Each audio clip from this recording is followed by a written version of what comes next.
Last week, I buried my wife Emily in the cold. I watched the casket slowly lower into the ground while tears blurred my eyes. I heard the dirt hit the wood of her coffin with a. I signed the death certificate feeling like part of me was missing. I held her cold hand in the hospital and whispered that it was okay to let go. 3 days later, my phone buzzed at 2:14 a.m. and I saw a message. My heart pounded as I read the words, "Why did you leave?"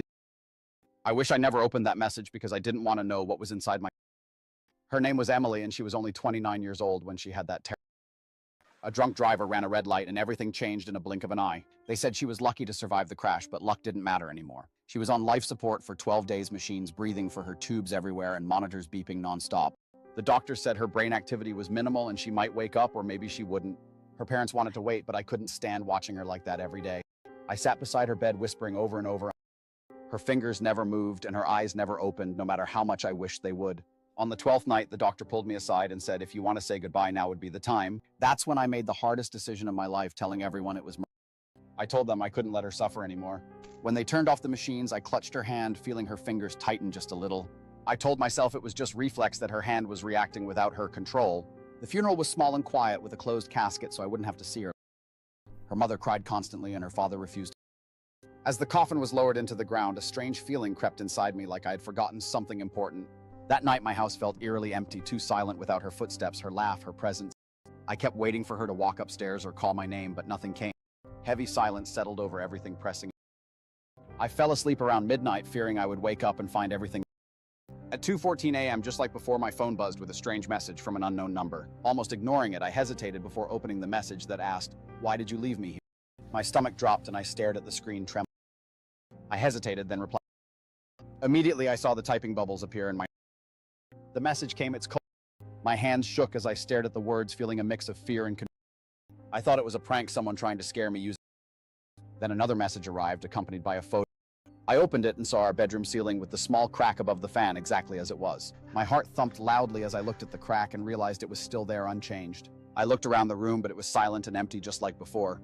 Another message appeared saying, "I can't breathe," making my chest tighten. Then came the chilling words, "Why did you turn it off?" My blood ran cold at those words, knowing only 3 people knew I had turned off the machines. I quickly typed back, "This isn't funny," but my fingers trembled uncontrollably. The reply was instant, "You promised you wouldn't leave." That's when I couldn't ignore what was happening anymore and stared into the closet.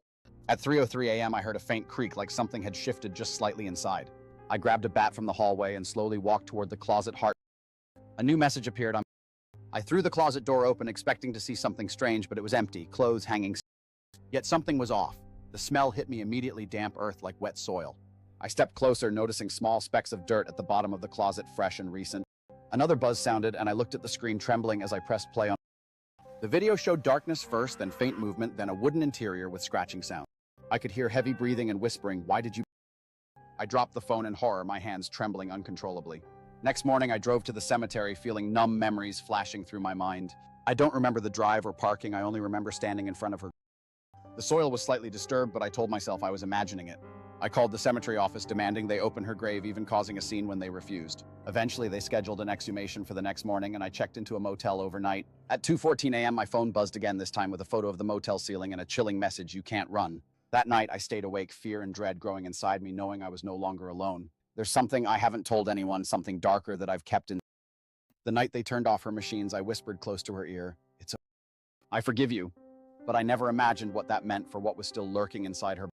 She had been texting someone weeks before the accident, and I found the messages but never said a word. I never confronted her or told her I knew, but I felt it deep in my bones. Part of me wondered if letting her go was actually easier than fighting to. The next message from her was chilling, "You didn't."